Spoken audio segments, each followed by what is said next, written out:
After removing the bark from the towering white pines, her great-grandfather, Lorenzo, had leveled the timber with his own hands, using an ancient tool from the Stone Age called an adze. The minor imperfections in the logs were now a glaringly beautiful reminder of his legacy to the house. Of course, upgrades and additions had come with subsequent generations, and now Rain wondered if her great-grandfather would be proud of how much that had changed over the years. The first sight of the family cabin caused her lips to curl into a genuine smile for the first time in a long, long while. She'd made it. Home. Rain turned the SUV onto the gravel driveway, kicking stones in her wake. The campfire scent was replaced with the smell of newly cut grass and the sound of a lawnmower humming in the distance. As she stepped from the car, she rolled her neck and stretched her hands high above her head to remove the kink from the 4-hour non-stop drive, and then gathered her straight black hair into a ponytail. Relief came when she lifted the long strands away from her sweaty neck.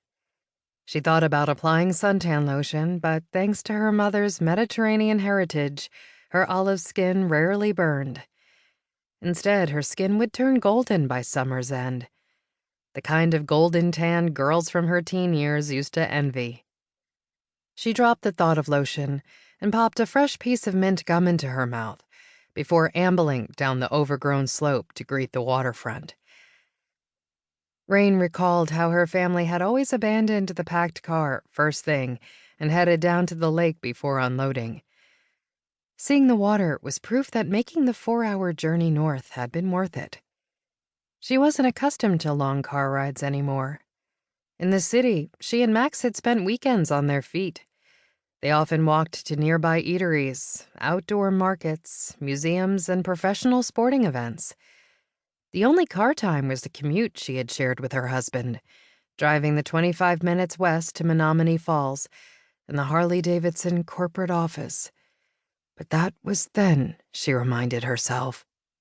The grass was long on the property, and strands of overgrown weeds slapped at her bare ankles, evidence that no one had been around for a few weeks. She'd need to hop on the riding lawnmower soon.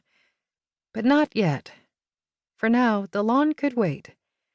Maybe she'd even splurge and hire landscape help for the summer. But she secretly missed plunging her hands deep into the soil, which surprised her. Maybe she was ready for a change after all.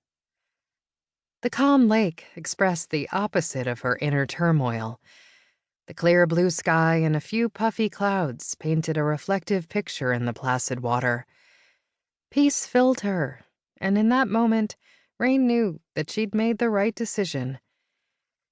She knelt to feel the coolness of the clear water and watched as a crawfish scattered from the ripple. The memory of her grandma cooking the mini-looking lobsters over an open fire sent a fresh smile to her lips.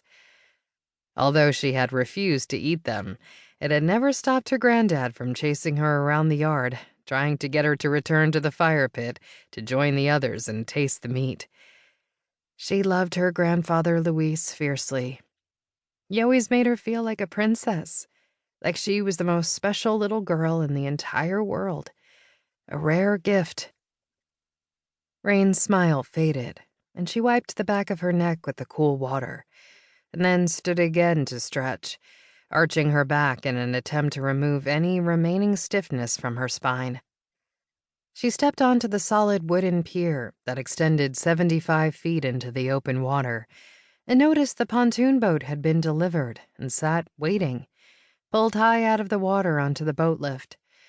She couldn't wait to drop the boat into the water, feel the wind in her hair, the splash of the waves, and the warm sun on her skin. The thought of motoring over to the nearby eatery, Portside Bar and Grill, reminded her of their tantalizing menu. She wondered if they'd be open dockside for the summer crowd yet. But before she even walked a few feet down the pier, a familiar voice sang out across the water. "Rain? Is that you?" Rain turned her head to her right, instantly recognizing someone she hadn't seen in several years. Julia, a longtime neighbor, whose family